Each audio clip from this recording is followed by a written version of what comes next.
Have you ever wished your vegetable garden could be a little less work and a little more rewarding? Well, today we're digging into one of the smartest and tastiest ways to grow food in Minnesota, edible perennial vegetables, and some of the wild perennial foods that nature loves to provide for free. If you've ever stood in front of your cart full of plants at the garden center thinking, okay, which one is the thriller again? You're not alone.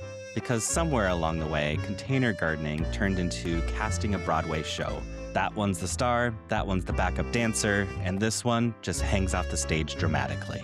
Today we're talking about the plot method, our signature way of designing containers that actually look like you knew what you were doing all along. Hello and welcome to the Petal Plot Pod, a seasonal plant stories and garden tips podcast. We're your hosts. I'm Aneesa. And I'm Eric.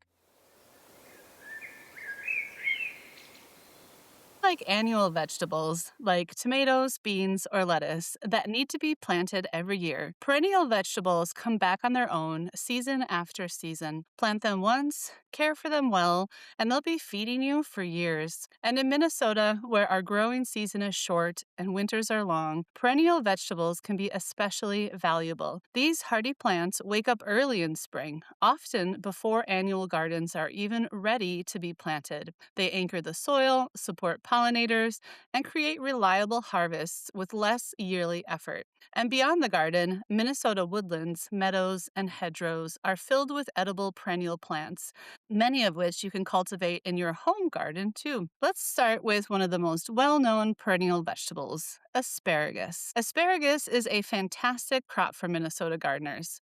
Once established, an asparagus patch can produce for 15 to 20 years or more. The catch, though, is patience. It takes about 2 to 3 years before you can harvest much. But after that, every spring you get those tender shoots with very little effort. And after the third year, during warm weather, you can check daily as the spears grow so rapidly. And after every harvest, the plant grows into feathery, bright green fronds that turn bright yellow in the fall.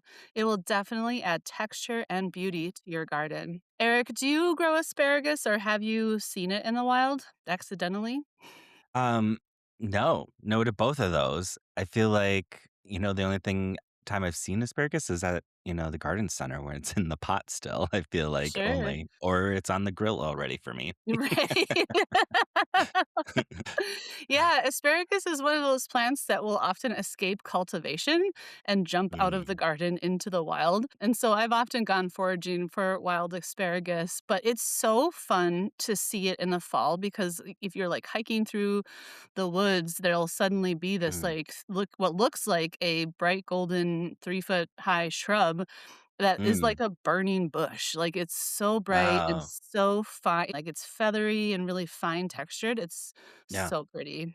Yeah. Another classic is rhubarb. Rhubarb is one of the toughest edible perennials you can grow. It shrugs off harsh winters and can thrive for decades in the same place. Those red stalks are one of the earliest spring harvests, perfect for pies, sauces, and preserves. Just remember, though, only the stalks are edible. The leaves are toxic and should not be eaten. Eric, I know we were talking earlier about how fun it is to see the little rhubarb brains come up because Yeah. it's one of the first plants you can see come out of the ground. Yes, I know. Super cool, I think. Yeah. Mhm. Yeah, and it's getting to be about ready to eat now. They're still small, but technically ready to eat. Do you have a Yeah. favorite way of eating rhubarb? Yeah, I mean, ever since I grew up, I feel like jam was my favorite because I feel like I'd have it every morning on toast, which was Mhm. always enjoyable. And then some pies, I feel like, or bars as we would obviously have here in Minnesota. Yeah, I feel like it's a classic. In my family, it was always pies and crumbles. So my Yeah. mom, my grandma, my sister, they're all pie makers, and so that was, like, my great-grandmother, and so rhubarb pie was always a really popular one. Me, personally, I'm not a baker, but I do like making jam, so I like making rhubarb jam, and I like making it with brown sugar instead of white sugar, so it has a little bit more of a pie taste to it. Yeah. Mm, Yummy. yeah. Yum. And then, of course, we have our alliums. Chives are one of the most popular perennial vegetables that people have in their gardens. And there's also walking onions, which are hardy onions that produce little bulbs at the top of their stalks. And when the stalks bend over, the bulbous roots begin to grow in a new place. So the plant walks through the garden over time. We have our native wild onions in Minnesota, Allium stellatum, the prairie onion, and Allium cernum, the nodding wild onion. Nodding wild onion actually volunteered in my garden, so I got that little gift probably Yeah, from a neighbor. So that's fun. very fun. I was gonna say the only ones I have of that are just regular chives, which I love. Oh yeah, Um, I mean, definitely. one to have as like a herb or whatever to use, but also I feel like I think it's pretty. I don't know. I like Mhm. that it adds that texture into the garden. So you know me, I feel like anything I'm gonna have that's like edible or whatever it has to also be like pretty. It also has to look good. Yeah. Yeah, all alliums are edible, but a lot of people only use them ornamentally, like those big Mm. millennium alliums and stuff like that. Yes, yeah, absolutely. I've even seen and have thought about creating a hedge of chive, Oh, which I think would be really cool. I've seen it before in someone else's garden, and it actually looked really good. And you can easily trim it. You know what I mean, as well mhm. as needed. Maybe once in the season, it grows back so quickly. So Oh, that's yeah. a great idea. Yeah, every part of the allium is edible, so you can eat the bulbs, the stalks, and the flowers. So if you ever want to add a fun little pom pom element to your salad, you can throw the flowers on as well. And then there are sunchokes, also called Jerusalem artichokes. These tall sunflower relatives produce edible tubers underground with a nutty, sweet flavor. They're productive, hardy, and thrive in Minnesota, but they spread aggressively. So plant them where they have lots of room. And one that I have a personal love hate relationship with is horseradish. I went a little buck wild planting horseradish in my yard back in the day, and maybe shouldn't have planted it everywhere because once you have horseradish, you will always have horseradish. It is very hard to get rid of. But also, all of the parts of horseradish are edible. The leaves are kind of like a spicy green kale, and it's really fun to make your own horseradish sauce or wasabi. Did you know that most wasabi you get in restaurants is made out of horseradish, mustard, and green dye? That real wasabi is actually really difficult to cultivate and pretty Oh, expensive. I mean, I knew it was made of that, but I didn't know like the expense of it and how much it cost to actually create. Yeah, I think I've only had real wasabi once, and it was about $25 for a hefty tablespoon of it. Yeah, so DIY your wasabi, folks. And there are a bunch of perennial herbs. Sorrel is one. It has lemony leaves that emerge early in spring, often before the rest of the garden has woken up. That bright tartness brings life to soups, salads, and sauces at a time when fresh greens are pretty scarce. Lovage is another cold hardy perennial. It tastes like bold celery, grows tall and dramatic, and provides flavorful leaves, stems, and seeds year after year, both useful and ornamental. I feel like you would have maybe lovage in your garden because it has that celery stalk look. Yeah, I have grown it, just actually just in my vegetable garden alongside all my salad greens and other things before. Oh, yeah. Uh, so yeah, yeah, it was pretty. Mm. Tarragon will also grow into like a 2 foot high shrub in Minnesota, which I learned on accident because I did not think it was a perennial. But now I have a tarragon shrub. So that's Yeah, fun. it's kinda fun. I don't know, I think that's fun, unless it Yeah, they're went cool somewhere you looking. didn't want it to be. Right? I did move it Oh, when you I did, when good. I realized what was happening. I know there's probably so many other herbs. Are there any off the top of your head that I missed? There's so many herbs and things that we could add to that, but Yeah. I mean, I usually get my thyme to come back, every mhm. year. I feel like I have to put it a little bit in a slight protective spot, but usually that comes back every year for me, which I love. I feel like I have a lemon thyme that's been back every for the last 5 years or so now. Um, yeah, I love that. I also well, this isn't perennial, but I also keep, like, rosemary in a pot. Mhm, So, mhm. like a 20-inch pot that I bring in and out, but I have rosemary all year long. Yeah, my parents used to have a really big one that they did the same thing. Now let's step beyond the garden fence and into the woods, where one of spring's most celebrated wild foods appears: fiddleheads. Fiddleheads are the tightly coiled young fronds of certain ferns, especially ostrich ferns. For a brief moment in spring, before the fern unfurls, the curled shoots can be harvested and cooked or pickled. Their flavor is often described as a cross between asparagus and green beans, with a fresh woodland taste that feels like the very essence of spring. Foraging fiddleheads is a seasonal ritual for many people in northern climates, a celebration of the first wild green growth after winter. But many people also have ostrich ferns in their yard. I know I do, and fiddleheads are one of my favorite perennial vegetables to harvest from my yard. In fact, I need to thin mine out, so if anybody wants some, hit me up. But caution matters here. Not all fern fiddleheads are edible, and some can be toxic. So, proper identification is essential. Another beloved Minnesota wild perennial is ramps or wild leeks. Ramps emerge in shady woodlands in the spring, sending up tender green leaves with a pungent onion garlic aroma. They are treasured by foragers and chefs alike, but because they grow slowly, overharvesting can wipe out local populations. And that's been a huge issue around here. And many people are working at educating people about this. And some people are even cultivating them at home to then reintroduce them into their wild habitats. Wow, So, interesting. yeah, so cultivating ramps at home is going to be a more sustainable way to enjoy them. Wild violets are another overlooked edible perennial. These tiny spring flowers spread through lawns and woodland edges, returning every year with cheerful purple blooms. But the flowers and leaves are edible. The flowers can be candied or added to salads or made into jam, while the leaves can be eaten fresh or cooked. They're delicate, beautiful, and completely edible, a reminder that food can be hiding in plain sight. In fact, there are many edible perennial flowers that can be tossed into salads or made into jellies or fried up into fritters. Dandelion, all parts of the dandelion are edible. Same with wild geranium. Let's see, there's also maple flowers, daylily flowers, peonies, columbine, chamomile, bee balm, aniseed, calendula, echinacea. The list goes on with edible Wow. flowers. That was a list. Yeah, and I didn't even name them all. And don't even get me started on tea. I'll have to do a whole other podcast about tea Yes.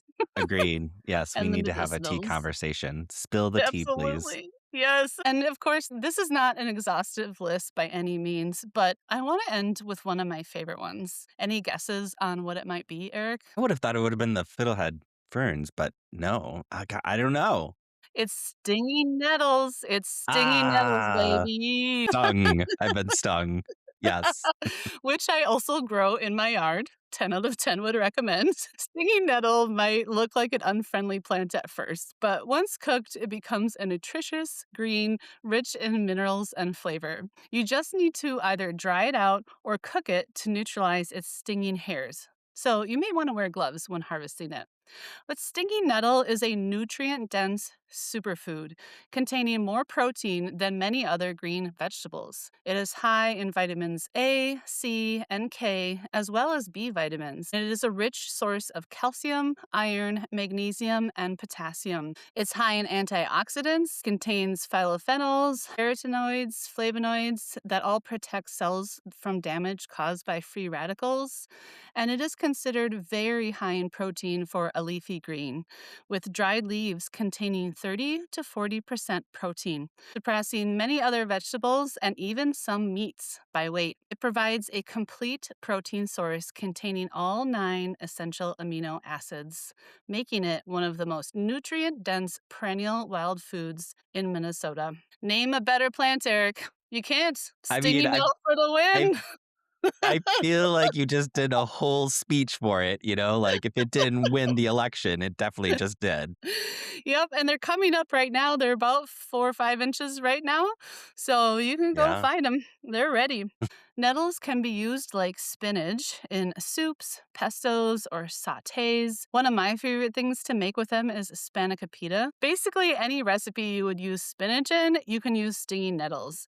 And it is way more filling because it is so high in protein. And of course, I also really like making it into tea. Perennial vegetables and foraged foods invite us to think beyond one season. Instead of planting and harvesting in a single cycle, they teach patience, stewardship, and attention. They remind us that abundance can be built over time. And in Minnesota, where the seasons are dramatic and winter feels endless, those first returning greens, whether asparagus spears in the garden or fiddleheads in the forest, carry a kind of promise, a promise that food returns and that the landscape provides if we care for it.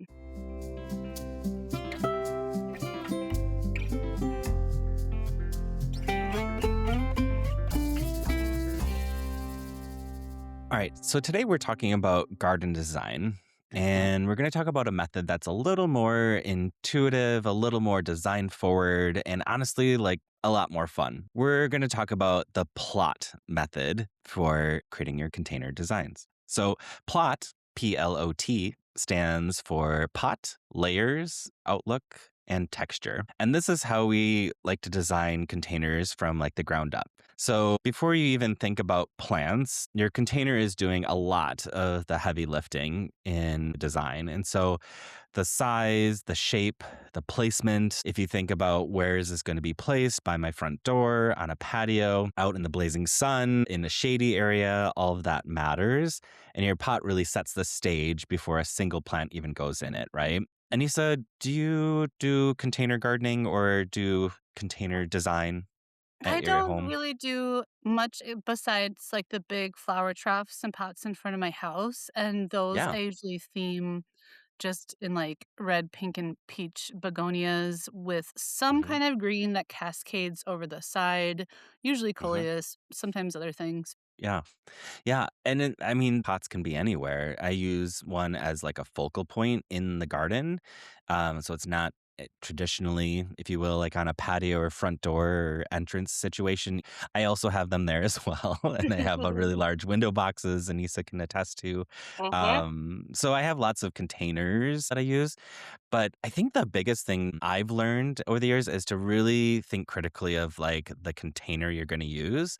I think one from aesthetic standpoint of like, does this container fit within my garden or connect to my home or style? And then I think the biggest thing is size. And I get it because you go to go buy a pot that you want to create in and you might be like, oh, I don't know, I don't want to spring the extra $100 for this really big pot. Like that's expensive. I'm just going to go with this one. But the reality is you might be a little disappointed because that pot may really not fill the space that you're planning to put in it. So if it's like a full 10 feet of open space that just feels like the pot should go here, you really need to think that the pot needs to take up at least a third of that total space.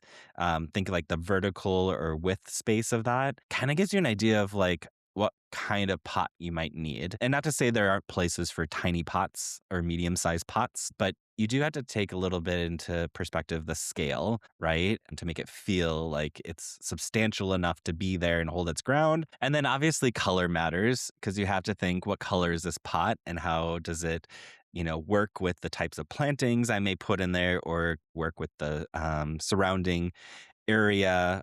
I've actually made this mistake. I thought I had really great pots, and for whatever reason, I chose all green pots that I was putting throughout my garden. And I was like, well, that was silly, Eric. Like, I can't even see the pots, they just blend in with all the other green, right? So, Mhm. learned a lesson. And so now all my pots have more of a coppery, rusty theme because that pops within my garden, but it also marries with the other colors that are happening on my patio or colors on my home. Mm.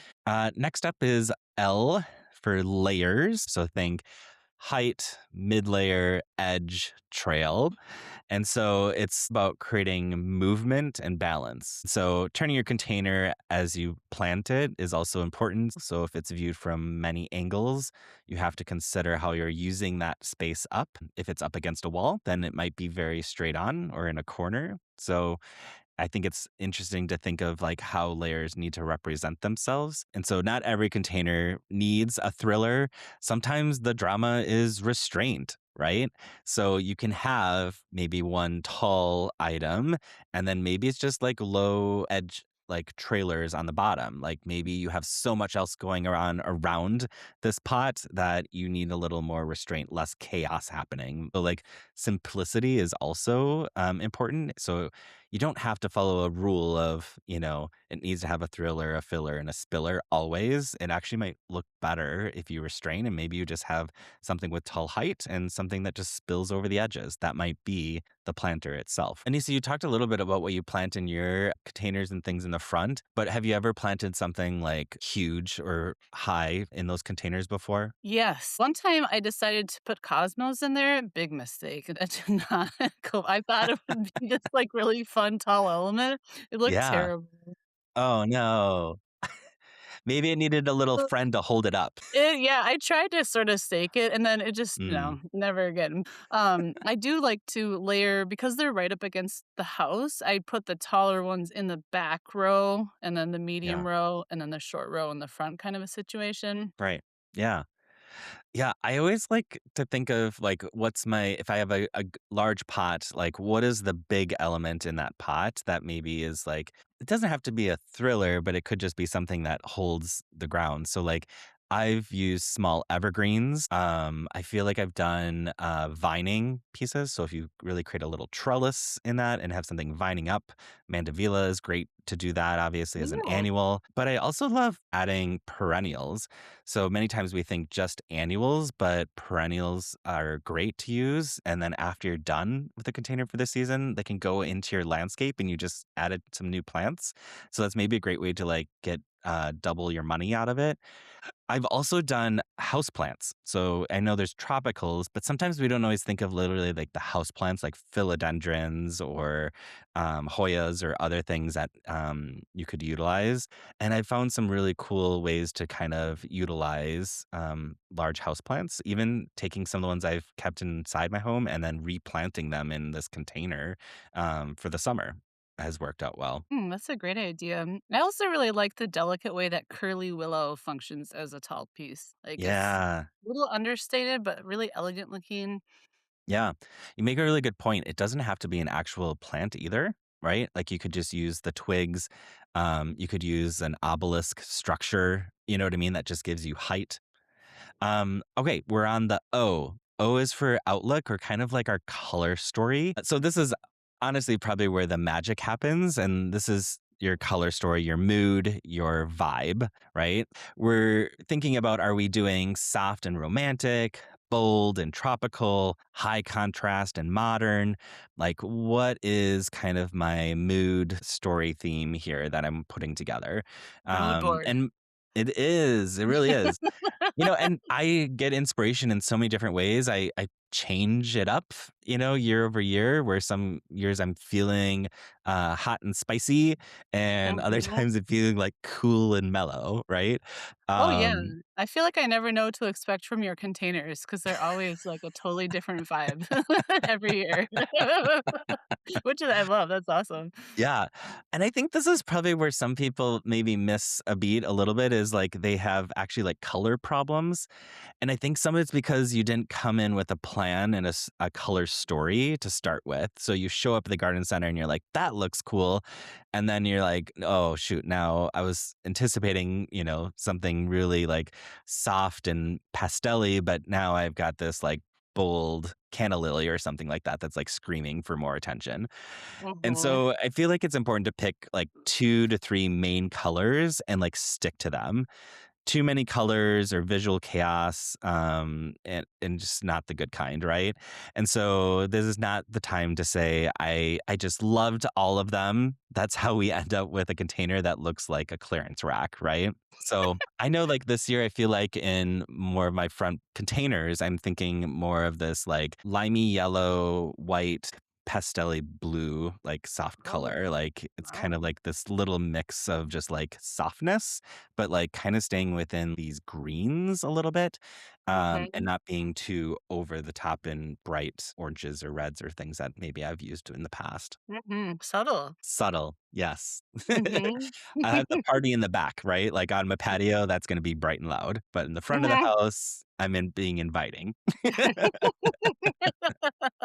All right, so then the last one, T, is for texture. Anissa, I know you know I love some good texture. I feel like in all my designs, I'm constantly doing that and probably in my own garden. Yeah, you have a really good eye for texture for sure. Yeah, I really like to, play and contrast with, different, bold leaves versus fine foliage, that soft versus structured, matte versus glossy.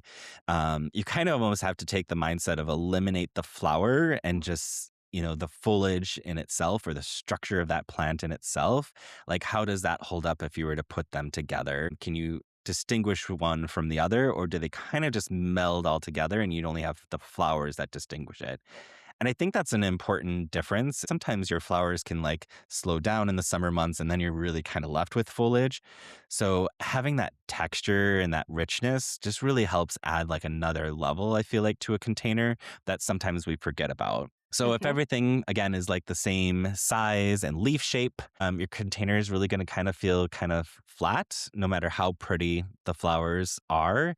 And texture is really that basically the difference between like a good outfit and one where people stop and look at you and say, "Oh my God, where did you get that?" Right? Are you a bold texture person in some of the things that you plant, Anissa? To be honest, texture isn't my first go-to thought, so I feel like probably because listening to you talk about your gardens more is kind of something I've been more recently thinking more about and having Yeah. those layers of texture. But yeah, having something that's feathery next to something that's broad-leafed because it breaks up the space when you're looking at it. I mean, I think I definitely err on the side of considering color first, right? Yeah. But texture is so important as well. Yeah. I mean, I love a good Carex. If you can throw a little Carex into a container, like I'm in love, right? Let Mhm, it spill mhm, over I the can edge, see let it. it just like be spidery or whatever. Like, love it. Yeah, yeah, that's a fun texture. So let's talk about kind of the big shift here. So we're talk about thriller, filler, spiller, which is a great starting point, right? It really is, but it can also kind of box people in and makes you think I need one of each. Check the box, right? Done. And so the plot method is really thinking of it starts with the container, not the plant. It focuses on design principles, not just the plant rules, and kind of gives you flexibility instead of like rules that you have to follow. So you can have multiple thrillers, you can have no spillers, and you can break the rules and still end up with something that's beautiful. So we're not firing thriller, filler, spiller. We're just giving it a promotion into something more sophisticated. Love it. So when you're standing in the garden center this spring, cart filling up quickly, no plan in sight, just remember PLOT. Pick your pot first, build your layers, choose your outlook, mix your textures, and suddenly it all comes together. Anissa, do we have a garden question today? Oh, yes, we do. Let me see here. Okay. Jasper writes in and asks, I get a ton of volunteer elm trees in my yard. I try to pull them up when they're young, but sometimes the roots get so long I can't get them out and it just returns. How can I get them under control? Oh my god. I feel like I mean, it's always frustrating when you have them. I feel like my first impression is like I would never allow it to happen in the first place, but as soon as I see anything I'm like I'm ripping those things out, right? Cuz you know what's going to happen. Yeah, so Um prevention is the best medicine with yes. weed trees.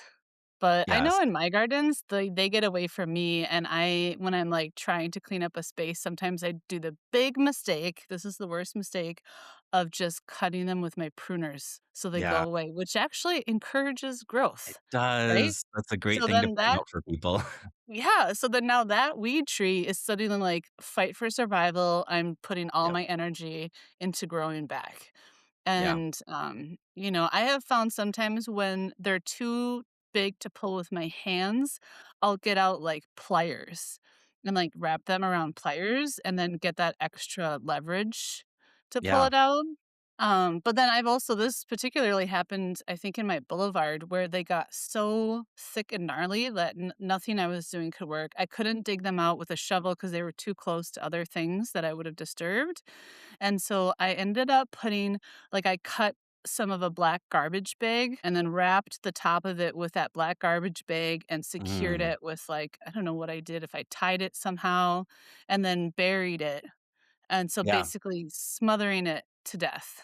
And that yeah. worked pretty well. Did When it? they just Okay. got so big, I couldn't get the root out anymore, that worked pretty well. I know I've done, because my neighbor had some of those growing up against the house, which is never great, right? Mm, And I know they cut them all down and then obviously it pushed new growth to just keep going. And it's not obviously ideal for everyone, but I mean, in that case, like the stump was painted with like a concentrated herbicide that mhm. helps kill the plant. I also know I feel like there's some other things by Bonide that they have that I believe are organic to use, but also will kill like suckers.